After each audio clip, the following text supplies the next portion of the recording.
News डंकामध्ये मी सुदर्शन सुर्वे आपले मनापासून स्वागत करतो.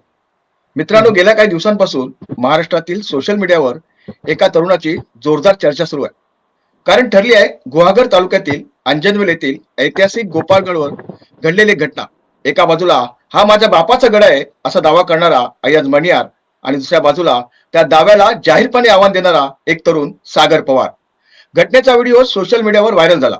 लाखो लोकांनी तो पाहिला, त्यावर मतं मांडली. त्यानंतर हे प्रकरण इतकं गाजलं की महाराष्ट्र सरकारलाही त्याची दखल घ्यावी लागली आणि चौकशीचे आदेश देण्यात आले.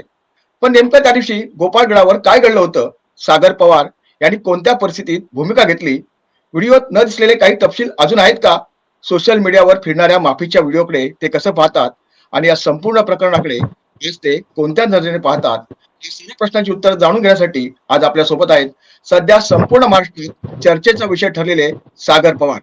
सागरजी, न्यूज डंकामध्ये तुमचं मनापासून स्वागत.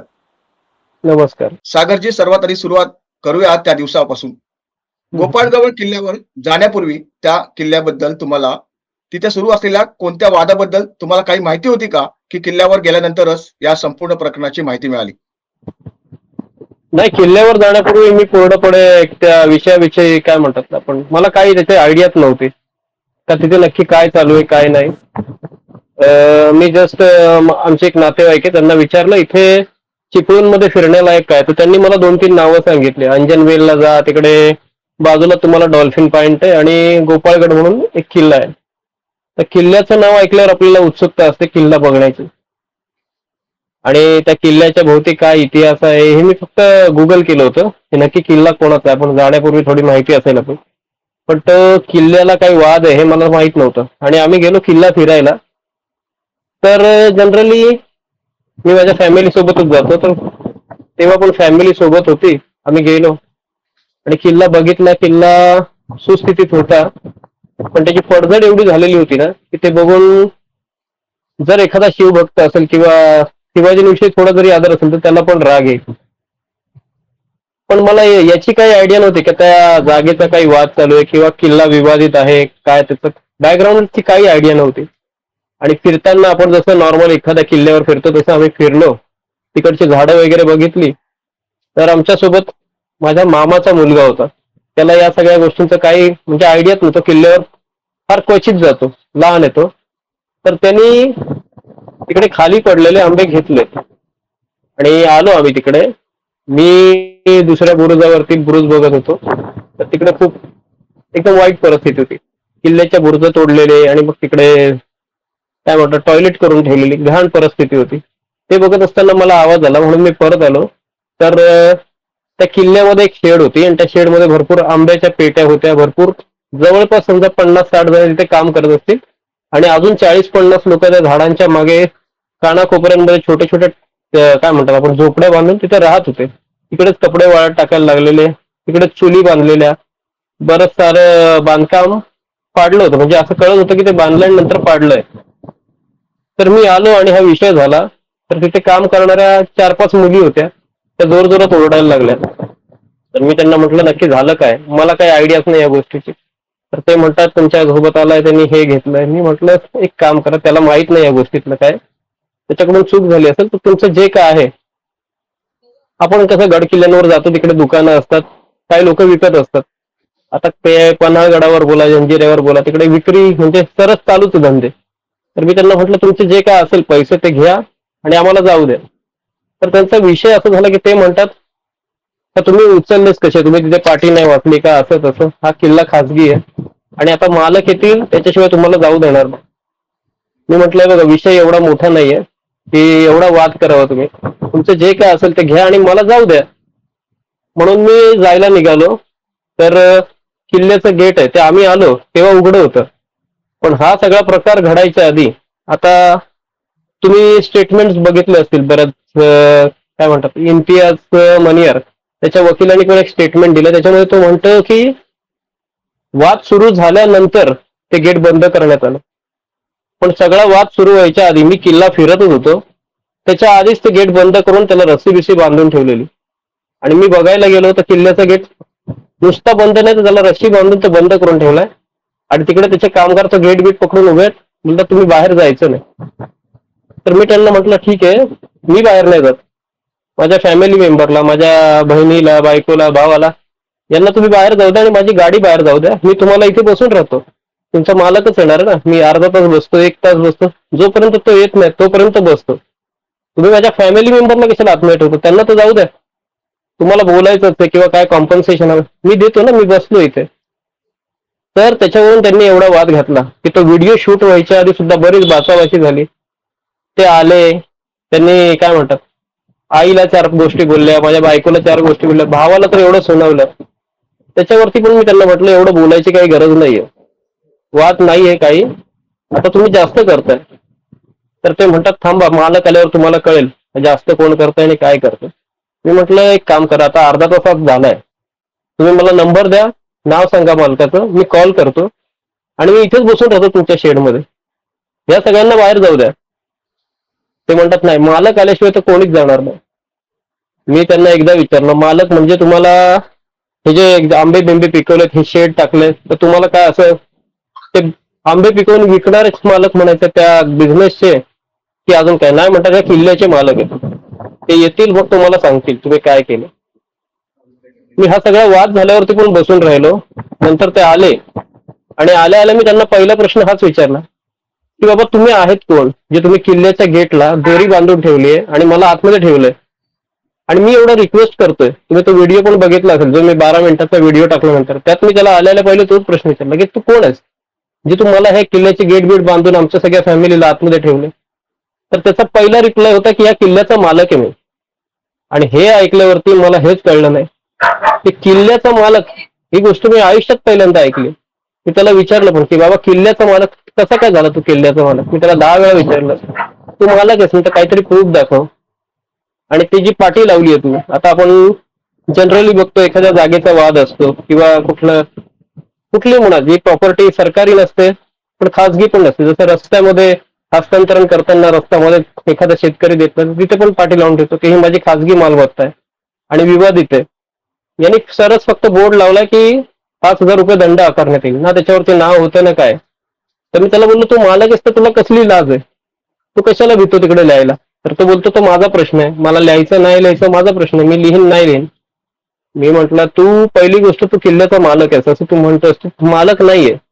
आम्हाला जेवढं माहिती आहे महाराष्ट्रामधले सगळे किल्ले छत्रपती शिवाजी महाराजांचे आहेत आणि त्यांच्यानंतर ते सरकारच्या स्वाधीन झालेत, सगळे सरकारचे आहेत.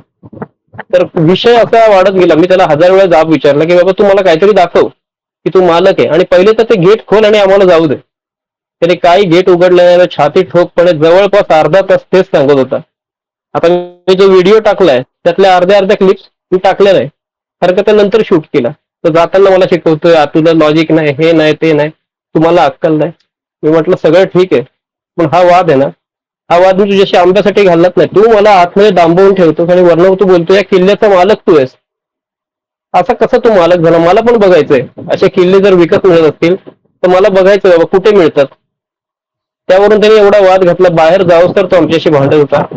शेवटी आम्ही त्याला म्हटलं तू गेट उघड आणि मला जाऊ दे. त्याने आमच्या जवळपास समजा एक 1.5-2 तास खाल्ले असतील या सगळ्या गोष्टीमध्ये, पण त्याचा वाद काय संपत नव्हता. बाहेर जाऊस तर तो भांडत होता, बोलतो किल्ला माझा, तुला काय करायचं ते करून घे. मी म्हटलं ठीक आहे, मला पण बघायचं किल्ला कसा मिळतो आणि कोणी विकलाय. नाही, जेव्हा वाद सुरू झाला तेव्हा तिथे अनेक हम्म. पर्यटक आणि स्थानिक नागरिक उपस्थित होते का?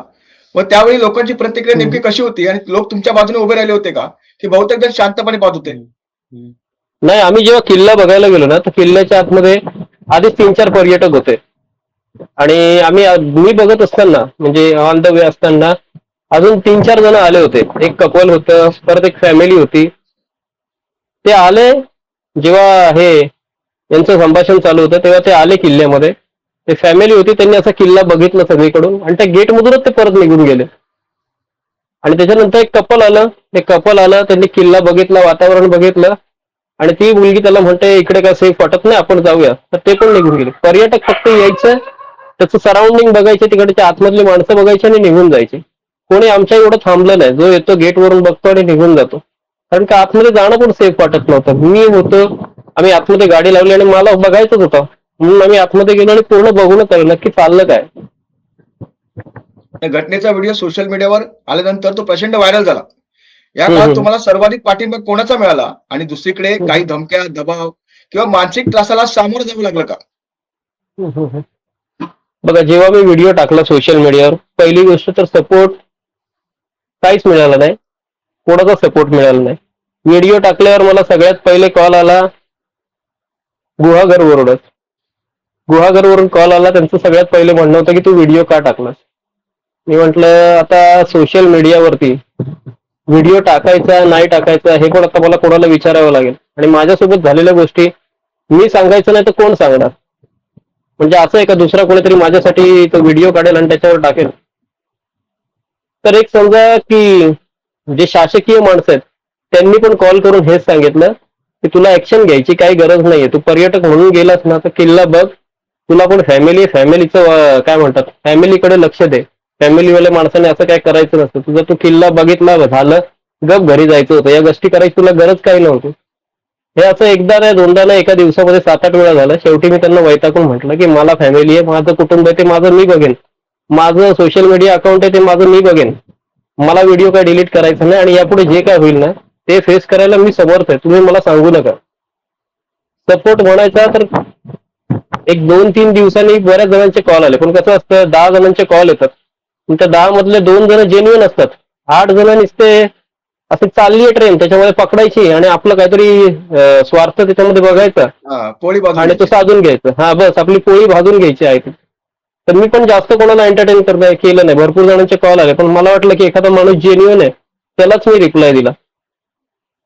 नाही तर तुम्हाला जे किल्ल्यामध्ये अडवलं, तुम्हाला जे कॉल हम्म. आले, ते मनियारची माणसं होती की कोण वेगळी होती? नाही, मला कॉल आले ना तर ते मनियरची माणसं नव्हती, पण त्यांचं बोलण्याचा जो वे होता, एखाद्याला आपण समजवतो आणि एखाद्याला आपण फोर्स करतो याच्यामध्ये फरक होता ना. तर ते असं समजवत होते जसं काय माझं काहीतरी चुकलंय आणि समोरचं खूप बरोबर आहे, आणि मी जे करतोय त्या समाजाला लोकांना मी सांगतोय की बाबा ह्या किल्ल्यामध्ये ह्या गोष्टी होत आहेत, तुम्ही पण जाल तर तुमच्यासोबत बघा काय होत आहे. तर त्यांना असं वाटतं मी काहीतरी चुकीचं करतोय. नाही, गावकरी सपोर्ट करत होते का मनियारला? गावकरी, आता गावकरी म्हणायचं गेलं ना तर कसं असतं, गावामध्ये पण काय म्हणतात भेदभाव असतात. आता भेदभाव म्हणजे जातीचे नाही म्हणता येणार. काही माणसं असतात ती कोणातरी साईडनीच असतात, आणि काही माणसं असतात ज्यांना काही घेणं देणंच नसतं. तर अशी माणसं आहेत, एक टोळी समजा, त्या मनियारशी रिलेटेड असे आहेत ग्रामस्थ जे स्वतःला शिवभक्त म्हणतात. त्यांनी बराच प्रयत्न केला की दाबण्याचा, की ह्या गोष्टी तिथल्या तिथेच शांत व्हाव्या. मला कॉल केले, मेसेजेस केले की ठीक आहे त्यांनी असं केलंय, त्यांनी आता तो माफी मागेल, मग हे करेल ते करेल, तर विषय सोडून दे. म्हणजे गावकऱ्यांनी सपोर्ट करण्यापेक्षा विरोध जास्त घेतला. पण असे पण गावकरी जे प्रकाशाच्या झोतात येत नाही, म्हणजे त्यांना या गोष्टीला काहीतरी म्हणतात ना, एक एंड द्यायचा, काहीतरी सोल्युशन पाहिजे, तर ही गोष्ट सॉर्ट आउट झाली पाहिजे. तर अशी लोक आहेत, ते लोक कनेक्ट मध्ये आहेत, ते सपोर्ट पण करतात, पण असे खूप कमी आहेत. आणि असे खूप जास्त आहेत ज्यांना सपोर्ट नाही करायचं. त्यांना आता इन केस असं समजा की समोरच्याकडून त्याला काहीतरी मिळणार आहे म्हणून ते असं दाखवतात की आम्ही बाबा सॉर्ट आउट करतोय, शांत करतोय, पण असं काहीच होत नाही. ते पण त्याच्यामधून काहीतरी घेणार आणि किल्ला आहे त्याच परिस्थितीमध्ये राहणार. उद्या सगळे विसरले की परत त्या मनियरच्या जे काही हरकत आहे त्या किल्ल्यावरती परत चालू राहणार. नाही, प्रामाणिकपणे मला सांगायचं झालं तर घटना घडली त्याशी तुम्हाला काय वाटलं होतं की हा व्हिडिओ एवढा मोठा विषय बनेल, राज्यभर देशभर चर्चेचा विषय राहील? नाही, घटना घडली ना त्या दिवशी सुरुवातीला तर मी, आपण म्हणतो ना, तेवढं प्रेझेन्स ऑफ माइंडच नव्हतं की आपण व्हिडिओ शूट करावा. ते सुरुवातीचा अर्धा तास वाद घालण्यातच गेला. तो आईला बोलतोय, काहीतरी भावाला बोलतोय, मला बोलतोय. पण जेव्हा फायनली त्याने किल्ला उघडायला नकारच केला, की बोलतो मी दरवाजा उघडणारच नाही, त्याचे ते जे कामगार होते ते बोलतात तुम्ही काही करा उघडणार नाही. मग शेवटी मला असं वाटलं की आता हे बंद केलं, याच्यामध्ये जर आम्हाला काय झालं तर ते कळणार तरी कसं लोकांना की माझ्यासोबत नक्की काय झालं. आता काय म्हणतात, देवाची कृपा म्हणा, काही म्हणा, की काही झालं नाही. कदाचित त्याला असं वाटलं असेल आता कॅमेऱ्यासमोर काही करू शकत नाही, पण जर काही केलं नसतं, तिथे आम्ही 4 जण होतो, त्यातले 2 लेडीज, एक छोटा भाऊ आणि मी, आणि तिथे काम करणारे 60-70 जण होते. ते कुठनं आलेले, अर्धे ते भैये वाटत होते, अर्धे कुठून तरी खानदेश बिंदेश मधून आलेले लोक होते. त्यांनी आम्हाला वाजवून जरी दिले असते 4, तरी आम्ही सांगितलं असतं नंतर की यांनी मला मारलं, तरी माझ्याकडे काय प्रूफ होता की समोरच्यानी मला मारलंय. म्हणून मग मी तेव्हा भावाला म्हटलं, आता तू एक काम कर, आता जे काय होईल ना, आपल्याला वाटत नाही ते काहीतरी सिम्पल होईल, असं साधं होईल, काहीतरी होणार तर काय म्हणतात वादच होईल त्याच्यापेक्षा तू त्याचा व्हिडिओ काढ, एक आपल्याला पूर्वकल्पना आहे ना की काहीतरी वाईट घडणार आहे. म्हणून त्याला सांगितलं तू व्हिडिओ काढून ठेव बाबा, उद्या काय झालं तर आपल्याला दाखवता येईल आमच्यासोबत काय झालंय. सागरजी, या प्रकरणाबाबत हम्म. बोलताना तुम्ही अनेकदा सांगितलंय की तुमच्याकडे हम्म. अजून काय व्हिडिओ आणि क्लिप्स आणि पुरावे आहेत जे अद्याप हम्म. सार्वजनिक झालेले नाहीत. जनतेच्या हम्म. मनात यावर उत्सुकता आहे, त्या क्लिप्स मध्ये नक्की काय आहे? आता हा एक लॉंग व्हिडिओ होता जो मी टाकला, 12 मिनिटाचा व्हिडिओ होता काहीतरी त्याच्यामध्ये. आणि माझ्याकडे ना म्हणजे माझा मोबाईल दिला होता मी भावाला शूट करायला, तर त्या याच्यामध्ये झालं होतं स्टोरेज फुल. तर त्याच्यामध्ये छोट्या छोट्या काही 10 सेकंदाच्या 12 सेकंदाच्या क्लिप आल्या. तर मी म्हटलं ह्या सगळ्या अशा जोडणार आणि मग त्या टाकणार, तर लोक म्हणतील यांनी काहीतरी एडिट केलं, इकडचं तिकडचं इकडे जोडून टाकलंय आणि हा खोटारडा आहे काही म्हणतोय. म्हणून मी त्या छोट्या छोट्या क्लिप्स त्याचं जॉईंटच केलं नाही. जो माझ्याकडे सलग व्हिडिओ होता ना 12 मिनिटाचा, तोच मी टाकला. नाही तर उद्या काय समोरचा बोलेल हा व्हिडिओ क्रॉप केलेला, याने इकडचा पार्ट तिकडे टाकला, तिकडचा इकडे टाकला, या व्हिडिओमध्ये कंटिन्युटीच नाही. असे छोटे छोटे क्लिप्स आहे माझ्याकडे ज्याच्यामध्ये तो मला बोलतो की तू लॉजिकली बोलत नाहीये, तुमची अक्कल नाही. ना तर फिरायला जाण्याआधी आहे ना आयटनरी ठरवताना तुम्ही स्वतःचं नॉलेज पण त्यात ऍड करा. दादा नॉलेज आहे ना म्हणून मी एवढं बोलतो. बोलूच शकत नाही, नॉलेज असलेला माणूस तुम्हाला प्रूफ मागूच शकत नाही. का नाही मागू मग शकत? तुम्ही सर्च करा ना. तुम्हाला आता मी वे सांगितला, वे सांगितला तुम्हाला. काय करायचंय? मग- मला इथं नाव हवंय. मग तेच जर तुझं इथं नाव लिहि, माझं असतं तर मी नाव लिहिलं असतं तिथे. 2 मिनिटात नाद लिहून टाका. पारकरनी पण लिहिलं असतं, पण माझं मला नाहीये ना. गरजच वाटत नाही. माझं कारण नाहीये. कारण ही माउथ पब्लिसिटी करायचं मला इंटरेस्टच नाही. आम्हाला सगळ्यांना माहिती आहे, ऑल ओव्हर महाराष्ट्र राज्यात माहिती आहे. कोणाला नाही माहित. मग तुम्हाला माहित नसेल, तुम्ही अजून तुमचं ज्ञान कमी आहे. तर तुझं तुम्हाला इज्जत नाही, तुम्ही चोरच आहे, हेच आहे तेच आहे. तर माझ्या आईला बोलतो तू बाई चोरच आहे. अशा छोट्या छोट्या क्लिप आहेत ना त्या माझ्याकडे आहेत. त्या मी यासाठी टाकल्या नाही की उद्या समोरचा बोलायला नको की यांनी हीच क्लिप घेतली आणि हीच टाकली, मग हीच घेतली आणि हीच टाकली, हे सगळं एडिटेड आहे. त्यासाठी मी त्या क्लिप टाकल्या नाही, पण त्या माझ्याकडे आहेत. परत आम्ही किल्ला बघत असताना जे काय फोटो काढलेत तिथल्या घाणीचे, ते फोटो पण आहेत. अय्याज, आता घटनेची बोलूया. अय्याज मणियार नेमकं काय बोलत होता की आता, आणि काय करत होता ज्यामुळे तुम्हाला वाटलं की आता त्याला जाब विचारलाच पाहिजे? जाब विचारायला पाहिजे हे तेव्हा वाटलं जेव्हा त्यांनी एंट्री केली. हे एंट्री बघूनच मला एखाद्याचं असतं ना ऑरा, की त्याला आपण बघूनच आपल्या डोक्यात एक सनक जाते. एक तो तोंडावरती घमंड आणि माज असतो ना की आता मी जाऊन बघतोच आता काय आणि काय करणार मी आणि काय. तो आला आणि तो बाईकवरून उतरला आणि मला मी प्रश्न विचारल्यावर तो मला जे काय उलट बोलतोय की तू आहेस कोण, हे इथे उभा आहे ना, तुला माहिती आहे का हे काय आहे ते काय आहे, ही जागा कोणाची आहे आणि हा किल्ला कोणाचा आहे. ते ऐकून मला जास्तच राग आला. बोललो ही बोलायची पद्धतच नाहीये. तू एका छोट्या गोष्टीसाठी मला तू एवढी इज्जत काढतोय. ती जागा कोणाची, हे कोणाची. आम्हाला एवढं शिकवलं गेलंय का बाबा किल्ला आहे ना तर किल्ला सरकारी असतो आणि सगळे किल्ले आहेत ते छत्रपती शिवाजी महाराजांचे. आणि हा मला मध्येच येऊन सांगतोय. मला ना त्याचं नाव माहिती होतं का तो कोण आहे काय आहे. मला सगळं झाल्यावरती त्याच्यानंतर मला कळलं की त्याचं नाव इम्तियाज मनियार आहे. त्याच्या आधी मला माहित नव्हतं. मी ऍज अ पर्सन त्याच्याशी बोलत होतो आणि त्याचा बोलण्यावरूनच एवढा राग येत होता ना, ही जागा माझी आहे, अशी आहे, खाजगी नाहीच, हा किल्ला एक प्रायव्हेट प्रॉपर्टी आहे, ही माझ्या फॅमिलीची वास्तू आहे. अरे बोललो फॅमिलीची वास्तू, तुझे पप्पा का राजा होते जे फॅमिलीची वास्तू आहे बोलतोय. आणि त्या गोष्टी ऐकून एवढा राग येत होता ना की आपण म्हणजे कुठे जगतोय की हा माणूस आता तो म्हणतो 1960 साली हा किल्ला माझा म्हणजे त्याला मिळाला. 1960 पासून आज 2026 66 वर्ष तो माणूस तिथे आहे, त्या किल्ल्यामध्ये वास्तव्य करतोय. तर याच्यामध्ये मला असं वाटतं त्या माणसाची चुकी त्या गावाच्या चुकीपेक्षा ना आपल्या सरकारची चुकी खूप जास्त की 66 वर्ष झाले त्यांनी तो किल्ला एखाद्याच्या मालकीत आणि सरकारने काहीच केलं नाही. आज मी गेलो, मी व्हिडिओ टाकला, त्याच्यानंतर प्रत्येकाला असं वाटतंय की तो चुकीचा. अरे तो चुकीचा आहे, तो त्याच्या जागेवर चूक आहे, तो दादागिरी करतोय, या सगळ्या गोष्टी ठीक आहे, पण तो दादागिरी करतोय, या गोष्टी करतोय, याची पावर आणि याची ताकद त्याला कोणी दिली असेल? त्या ग्रामस्थांनी, तिकडच्याच मंडळींनी करप्ट होऊन दिली असेल ना. एवढ्या वर्ष सरकारच्या काय अनदेखा असेल का तो किल्ला? 1000 वेळा तुम्ही झेंडावंदनला तिथे सरकारी जातात, झेंडावंदन करतात, तुम्हाला माहिती येतो त्याच्या मालकी हक्कात, तिथं कोणी आवाज का नाही उचलवला? पोलीस उलटे कॉल करून मला सांगतात की बाबा तू व्हिडिओ डिलीट कर. आता तुम्हाला पण माहिती आहे का तो सरकारी किल्ला आहे, प्रॉपर्टी हेरिटेज आहे, ती त्याची एक भिंत नाही काढू शकत, एक वीट नाही काढू शकत. तो माणूस सरळ बुलडोजर लावतो, अख्ख्याच्या अख्ख्या भिंती पाडतो, तलाव बुजवतो, तिकडचे खंदक पाडून टाकतो. त्या शिवाजी महाराजांच्या कोठारामध्ये भंगार भरून ठेवतो. एवढं सगळं करत असताना तिकडचे ते ग्रामिक सरपंच, तिकडचे पोलीस आणि तिकडचं ते आमदार जठार वगैरे एवढे वर्ष काय करत होते? या माणसाला पोसतच होते ना. बरोबर आहे, बरोबर. आता प्रकरणाची दखल सरकारने घेतली आहे आणि चौकशीचे आदेश दिले आहेत. तुमच्या मते या चौकशीवर नेमकं काय समोर यायला हवं आणि प्रशासनाने कोणत्या मुद्द्यावर विशेष लक्ष दिलं पाहिजे? आता चौकशी म्हटलं तर 3-4 दिवसापूर्वी सावंत बोलले का याच्यावरती आम्ही काहीतरी सोल्युशन काढू, फक्त आम्ही आता काही करू शकत नाही कारण का 25 तारखेपर्यंत आचारसंहिता आहे.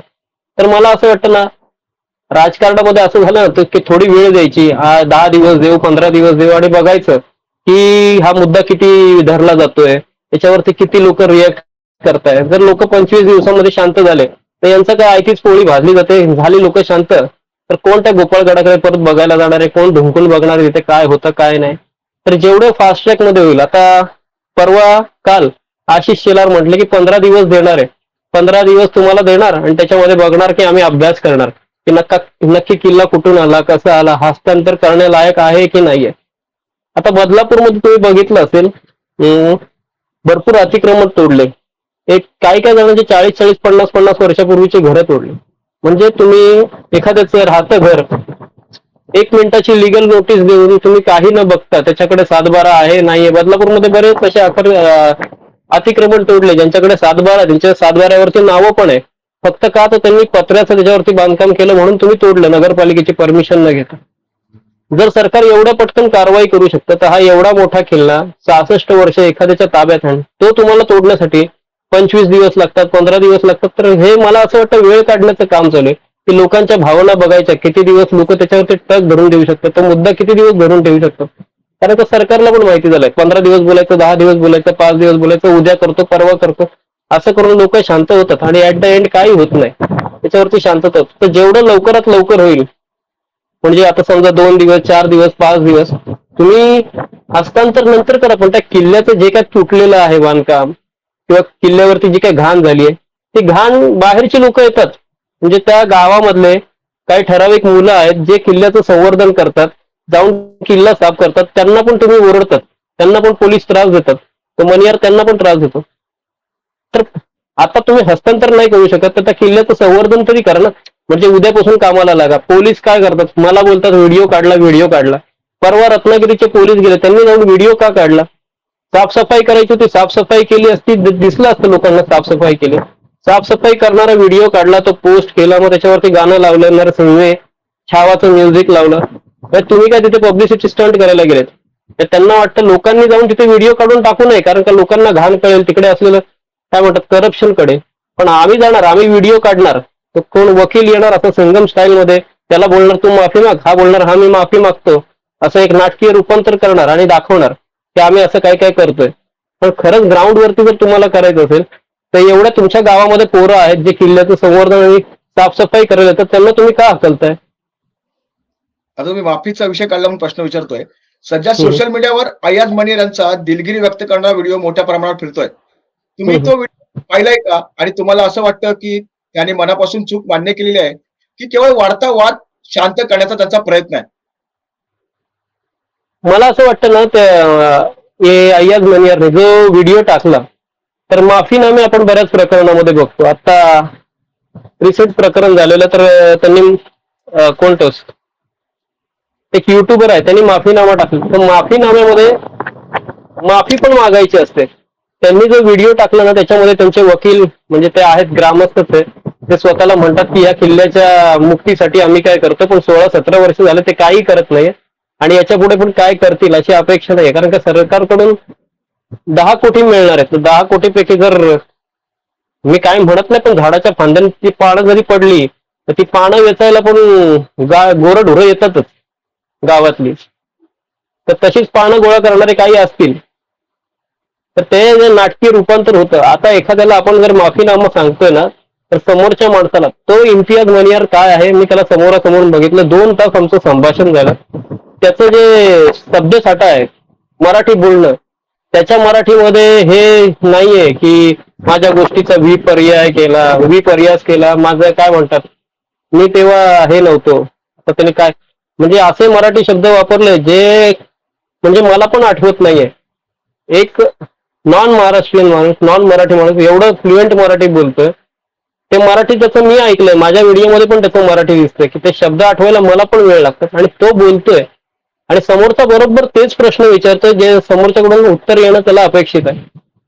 एक कॅज्युअल कन्व्हर्सेशन आणि एक लिखित कन्व्हर्सेशन, म्हणजे मी हे बोलणार मग तू हे बोलायचं, हे सरळ कळून येतं. आणि त्याच्या ज्या माफीनाम्याची लेंथ आहे त्या व्हिडिओमध्ये बघाल तर हा प्रश्न विचारतो तिथे एक कट आहे आणि हा बोलतो तिकडून तो जॉईंट आहे, मध्येच ग्लिच येतो. अरे असा कुठला तुम्ही माफीनामा सलग तरी द्या, त्याला एकट्याला उभं करा, त्याला सांगा तुला काय वाटतंय ते बोल, तुला खरंच माफी मागाविषयी वाटते का? शिवाजी महाराजांचा विषय काढला तर तो म्हणतो शिवाजी महाराजांचा विषय आला तर मी माफी काय, असं काय तसं काय, हे पण करेन ते पण. अरे तू माफी कुठे मागतोय दादा? त्यांनी माफी हा शब्द वापरला नाही, कुठेही तो म्हटला नाही की किल्ल्याचा मालक मी नाहीये. तो म्हणतो सरकार म्हणेल तर आम्ही काय म्हणतात तर सरकारच्या हस्तगत करू.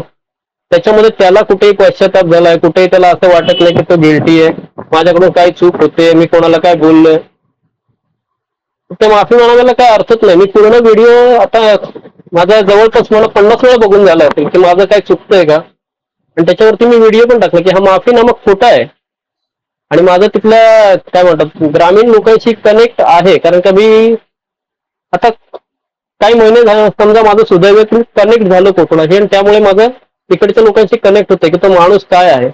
तर हे जे आहेत जे स्वतःला म्हणतात आम्ही घेतलं माफीनामा आणि हा म्हणतो दिला, तर हे सगळे एक ही थाली की चट्टे बट्टे असं म्हणावं लागेल. आज अनेक तरुण तुम्हाला धाडसी भूमिका घेणारा युवक म्हणून पाहत आहेत. इतिहास, गडकिल्ले आणि आपल्या सांस्कृतिक वारशाबद्दल जागरूकता निर्माण करण्यासाठी तुम्ही तरुणांना काय सांगाल? बघा कसं आहे, आता मी गेलो होतो फॅमिली सोबत आणि आपण बरेच जण जातो गड किल्ल्यांवरती. आता मी असं वाटत असेल आज मी व्हिडिओ टाकला म्हणून मी आजच एखाद्या गडावर गेलो, तर मी शाळेत होतो, द्वारकाबाई गणेश नाईक विद्यालय मराठी माध्यम बदलापूरमध्ये शाळा आहे. तर आमच्या शाळेतून प्रत्येक वेळेस त्याला हायकिंग म्हणतात. आम्हाला एक एक गड किल्ल्यावर घेऊन जायचे, कधी अलिबागला नेलं, कधी मुरुडला, कुठे काय इथे बदलापूरमध्ये लोकल किल्ला असेल तिथे नेलं. त्याच्यानंतर कॉलेजला गेलो तर असे ग्रुप झाले, आम्ही गड किल्ल्यावरती जायचो. तर मला एवढंच म्हणेल, तुम्हाला गेलं की तुम्हाला असं वाटतं ह्या किल्ल्यावरती हे चुकीचं चालू आहे, त्या किल्ल्यावरती ते चुकीचं चालू आहे, तुम्ही जातात त्या चुकांमध्ये ऍड करतात. तुम्ही बघतात आणि ते सांगत नाही कोणाला, किंवा तुम्ही बघतात आणि ते शेअर करत नाही, किंवा ते बघितल्यावरती तुम्हाला राग येतो. पण तो राग कधी येतो? तो किल्ला चढला तर बघितलं तेव्हा येतो, आणि खाली उतरल्यावरती तुम्ही विसरून जातात घरी जाताना की काय होतंय काय नाही. आता ह्या गोष्टी सतत होत राहतात, पण तुम्ही त्याच्यावरती काही ऍक्शन घेत नाही, कुठे बोलायला मागत नाही. असं वाटतं अरे आपण काय बोलणार, एवढी मोठी मोठी माणसं आहेत ती काय बोलत नाही आणि मी काय बोलणार. मोठी माणसं कधीच बोलणार नाहीये, आपल्याला हे कळतच नाही की आपण विचार करतो एखादा मंत्री बोलेल, एखादा आमदार बोलेल, एखादा नगरसेवक बोलेल, कुठलाच मोठा माणूस या विषयावर बोलणार नाही. कारण का कसं तवा आहे ना, तो गरम होतो, त्याच्या खाली गॅस असतो. तर हा तवा आहे राजकारणाचा, त्याच्या खाली जो गॅस असतो ना तो मोठ्या माणसांचाच असतो आणि त्याच्यावरती भाजला जातो तो सामान्य माणूस असतो. आपण भाजलं जातो तर आपण बोलायला पाहिजे की आम्हाला चटके बसतात, दुसरं कोणी बोलणार नाहीये. त्याला जो गॅस जो इंधन लागतं ना ते सगळे मोठीच करतात. जेव्हा आपण उचलणार तेव्हा लोकांना कळणार की गॅसची फ्लेम चेंज करायची, बदली करायची, कमी करायची कसली वेळ झालेली. तर सर्वसामान्य माणसाने जर आवाज उचलला तरच लोकांना कळेल ना की बाबा इथे त्रास होतोय. नाही तर आपण फटके खातोय, आपली पोळी पार जळून जाते तरी आपण बोलत नाही की मला काय होतंय. या संपूर्ण घटनेनंतर तुमचं आयुष्य कितपत बदललं? लोकांची ओळख, प्रतिसाद आणि जबाबदारी वाढली असेलच. या सगळ्यात आज तुम्हाला सर्वाधिक समाधान कशाचं वाटतंय? समाधानाचं काय वाटत नाही. या सगळ्या प्रकरणानंतर आयुष्य बदललं नाही. माझ्या आयुष्यात काय म्हणतात एक स्मूथ आयुष्य चाललं होतं. समुद्र कसा असा शांत असतो, त्याच्या आतमध्ये सगळं असतं, एकदम सुखी असतं. या सगळ्या प्रकरणानंतर असं झालं ना, कधी भरती येते, कधी ओटी येतं, ज्याला मनाला येईल तो फोन करतो, दादा तू खूप चांगलं केलं, नाही तर फोन येणार काय रे बाबा तुला काय फॅमिली बिमिली आहे की नाही, असं आहे का नाही, तसं आहे का नाही. आणि 10 फोन आले तर त्यातले 2 फोन असेच असतात की तू हे जे काय करतोय ना त्याच्यानंतर तुला खूप पश्चाताप होणार आहे. त्याच्यामध्ये आयुष्यात फरक असाच पडलाय की घरच्यांना असं वाटतं की बाबा हे सगळं सोड, कशाला आपल्याला काय करायचं.